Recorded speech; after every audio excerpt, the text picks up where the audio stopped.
ගොඩක් ආදරෙන් ඔයාලා හැමෝම අපේ channel එකට පිළිගන්නවා. අද කියලා දෙන්නේ උඳු පිටි වලින් හදාගන්න රසවත් කෑමක්. මම අද හදන්නේ ගෙදර කොටාගත්ත උඳු පිටි වලින් තමයි. ඒ වුණාට කඩෙන් අරගන්න උඳු පිටි වලිනුත් මේක හදාගන්න පුළුවනි. විශේෂයෙන්ම කුරක්කම් පිට්ටු වගේ දේවල් කනකොට එහෙම නැත්නම් හාල් පිටි වලින් හදාගන්න පිට්ටු වගේ දේවල් එක තමයි මේ හොදියක හුඟක්ම ගැලපෙන්නේ. ඔයාලා අපේ channel එකට අලුත් කෙනෙක් නම් subscribe කරලා එකතු වෙන්න.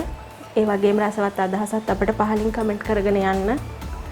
එහෙනම් අපි වීඩියෝ එකට ගිහිල්ලා බලමු කොහොමද මේ උඳු හොදියක හදාගන්නේ කියලා.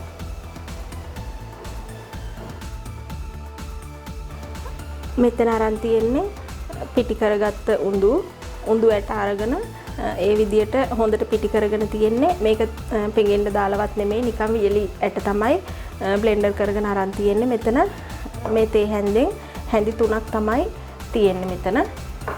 ඊට පස්සේ පොල් කිරි තියෙනවා, මිටි කිරි දිය කිරි දෙකම තමයි තියෙන්නේ. ඊට පස්සේ රතු ලුණු ටිකක් වැඩිපුර එකතු කරනවා. නයි කොච්චි කරල් 4ක් අරන් තියෙනවා, දෙකට කපාගෙන තමයි අරන් තියෙන්නේ. ඊට පස්සේ සුදු ලුණු බික් 3ක් විතර අරන් තියෙනවා, එකත් පොඩිවට කපලා. කුරුඳු පොතු කෑලි 2-3ක් අරන් තියෙනවා, කරපිංචි ඉති 2ක් අරන් තියෙනවා.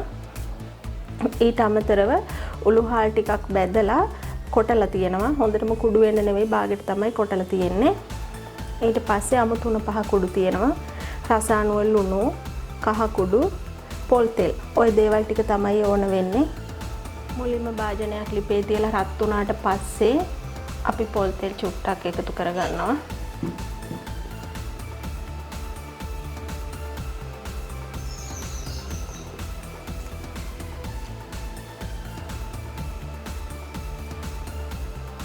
තෙල් ටිකත් රත් වීගෙන එනකොට කපාගත්ත සුදු ලුණු ටික දා ගන්නවා.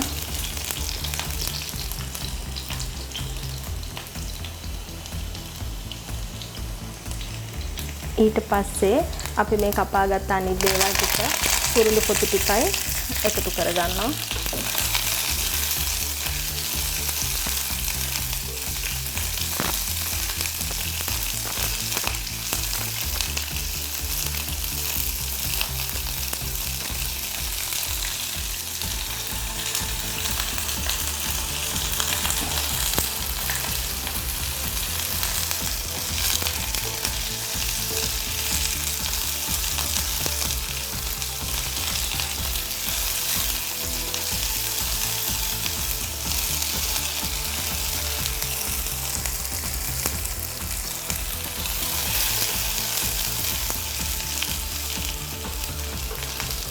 මේ විදියට මැලවුනාම ගොඩාක්ම නෙවෙයි, මේ වගේ තරමට මැලවුනහම ලිපේ ගින්දර අඩු කරගෙන අපි මේ දේවල් එකතු කරගමු.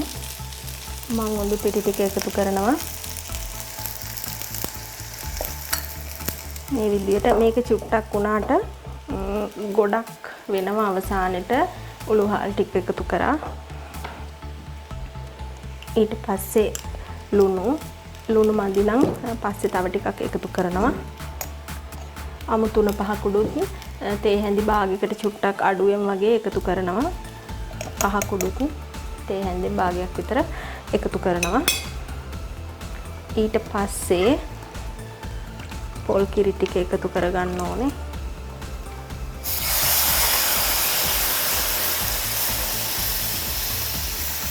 ඔය විදිහට. දැන් අපි මේක හොඳට කලවම් කරනවා.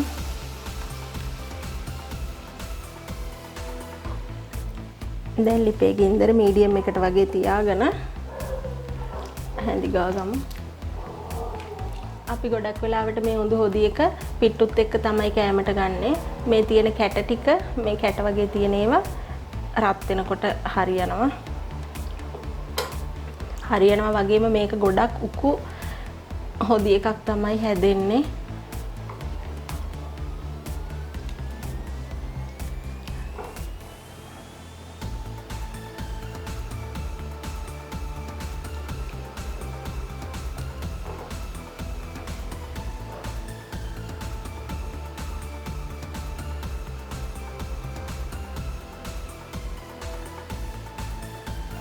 හොදි එක රත් වෙන්න උකු ගතිය හැන්දට දැනෙනවා. මේ දැම්ම පොඩ්ඩක් උකු ගතිය වෙලා තියෙන්නේ.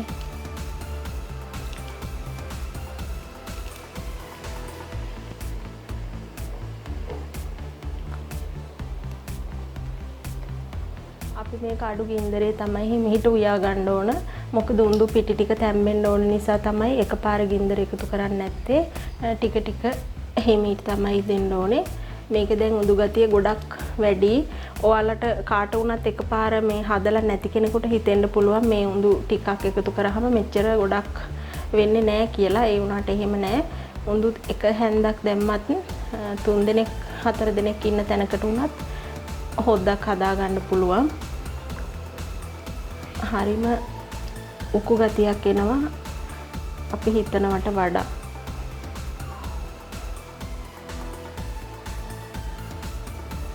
අනික තමයි ගොඩක් ගුණ කෑමක්. ඉස්සර ගෙවල් වල හැදුනට දැන් ගෙවල් වල ගොඩක් තැන් වල හැදෙන්නේ නැහැ. එකක් තමයි දන්නේ නැතිකම.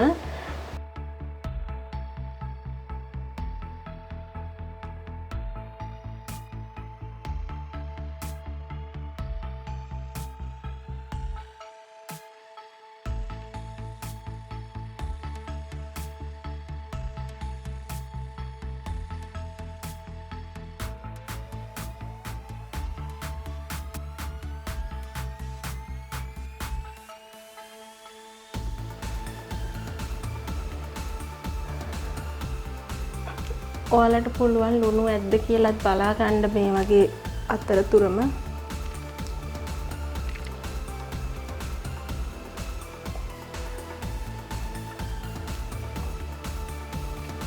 මට තව ලුණු චුට්ටක් එකතු කරගත්තොත් හොඳයි කියලා මම චුට්ටක් දාගන්නවා.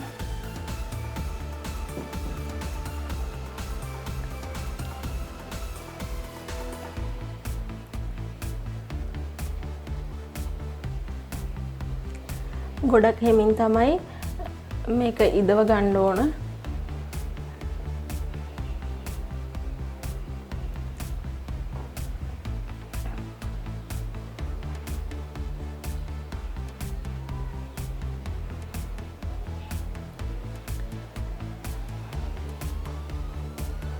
මේ විදිහට විනාඩි 6-7ක් විතර අඩු ගින්දරේ උයා ගත්තාම ඇති.